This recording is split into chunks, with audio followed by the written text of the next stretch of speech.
రియోది pregnancy confirm అయినప్పటి నుంచి హల్గడ్ని అయితే చాలా అంటే చాలా దూరం పెడుతున్నా. తర్వాత పిల్లలకి ఏమన్నా ఇబ్బంది అవుతుంది అనేసి. ఫీమేల్ డాగ్స్ హీట్కి వచ్చినప్పుడు మేల్స్ బాగా అట్రాక్ట్ అవుతాయి అన్నమాట. చాలా అంటే చాలా ఇబ్బంది పెడతాయి. అందులో మా హల్గాడు కూడా నన్ను అయితే ఫుల్ ఇబ్బంది పెట్టిండు.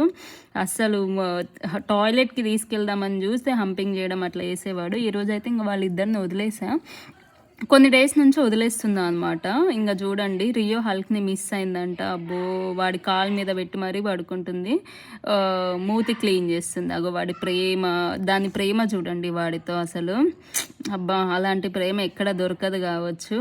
ఇంకా లిక్ చేస్తుంది అనమాట మిస్ అయింది అనేసి హల్గాడ్ దగ్గర. ఇంకా అట్లుంటుంది రియోతో. ఎంత ప్రేమ చూపిస్తుంది అంటే అంత ప్రేమ చూపిస్తుంది హల్క్ మీద. మళ్ళీ అట్లనే హల్గాడేమో నన్ను ఏమన్నా అన్న అస్సలు అంటే అస్సలు యాక్సెప్ట్ చెయ్యదు అది. వెంటనే ఆన్ ది స్పాట్ సెకండ్స్లో వస్తుంది అనమాట. ఇంకా ఆమెకి వాడి చేతులు ఆమెకి దిండు అనమాట. దిండు లేనిది ఆమె పడుకోదు. చూడండి వాడి చేతుల మీద పడుకొని రెస్ట్ తీసుకుంటుంది. మెట్ల మీద కూర్చొని. ఇదంతా అవసరమా దానికి? ఇల్లు ఉంది కదా, ఇంట్లో కూర్చోవచ్చు కదా. ఇల్లు అవసరం లేదంట వాళ్ళిద్దరికి. మెట్లు కావాలంట. మెట్లు అయితే చాలంట. వాడి చేతుల మీద పడుకొని రెస్ట్ తీసుకుంటుంది మేడం.